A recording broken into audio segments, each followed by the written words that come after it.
Baiklah, Assalamualaikum warahmatullahi wabarakatuh. Perkenalkan, nama saya Fikrul Irsyad dengan NIM 18017068.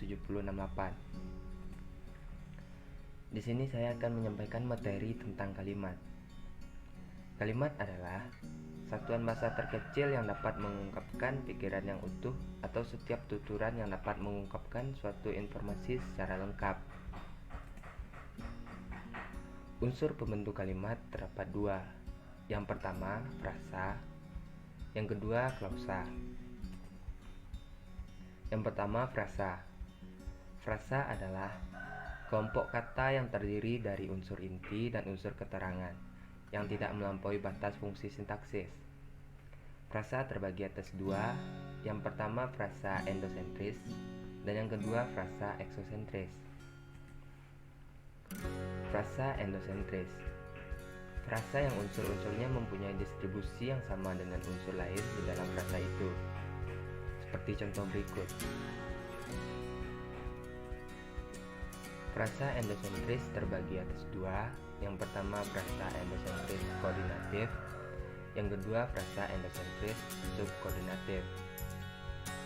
Frasa endosentris koordinatif adalah frasa yang unsur-unsurnya mempunyai kedudukan setara, sehingga di antara unsur itu dapat saling menggantikan dan dapat disisipkan kata lain seperti kata dan maupun atau. Frasa endosentris subkoordinatif adalah frasa yang unsur-unsurnya tidak mempunyai kedudukan yang setara, sehingga di antara unsur-unsur itu tidak dapat disisipkan kata lain seperti kata dan maupun atau. Frasa eksosentris. Frasa eksosentris adalah frasa yang lingkungan distribusinya tidak sama dengan salah satu unsurnya, sehingga salah satu unsurnya tidak dapat menggantikan fungsi frasa tersebut. Seperti contoh berikut. Wujud frasa. Wujud frasa dapat dilihat terdapat 5. Yang pertama, frasa verbal, frasa nominal, frasa adjektiva, frasa numeral, dan frasa preposisional. Unsur pembentuk kalimat yang kedua adalah klausa. Klausa merupakan satuan gramatikal yang berupa kelompok kata yang sekurang-kurangnya terdiri atas subjek dan predikat, dan yang berpotensi menjadi kalimat. Kalimat dasar adalah kalimat bahasa Indonesia ragam tulis sebenarnya yang sangat sederhana, yaitu hanya berupa subjek dan predikat. Struktur inti tersebut dapat diperluas menjadi beberapa kalimat dasar. Jenis-jenis kalimat terdapat 4. Yang pertama, kalimat simpleks. Kedua, kalimat kompleks. Ketiga, kalimat majemuk. Dan yang keempat, kalimat majemuk kompleks. Yang pertama, kalimat simpleks. Kalimat simpleks atau kalimat tunggal adalah kalimat yang hanya terdiri atas satu klausa atau satu struktur predikat. Seperti contoh berikut. Yang kedua, kalimat kompleks.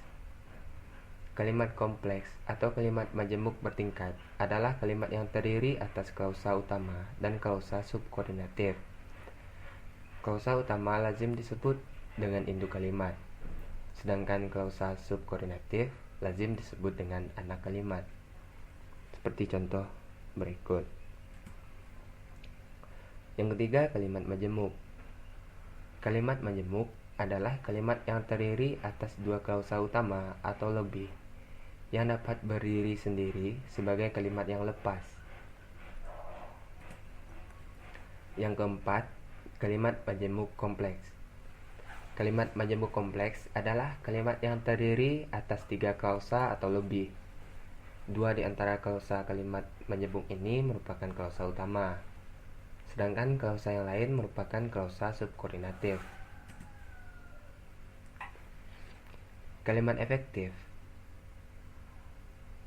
adalah kalimat yang mengungkapkan gagasan sesuai dengan apa yang diharapkan oleh si penulis.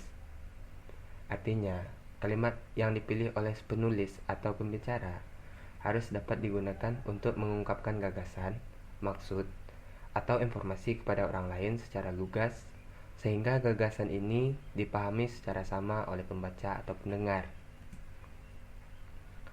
Ciri kalimat efektif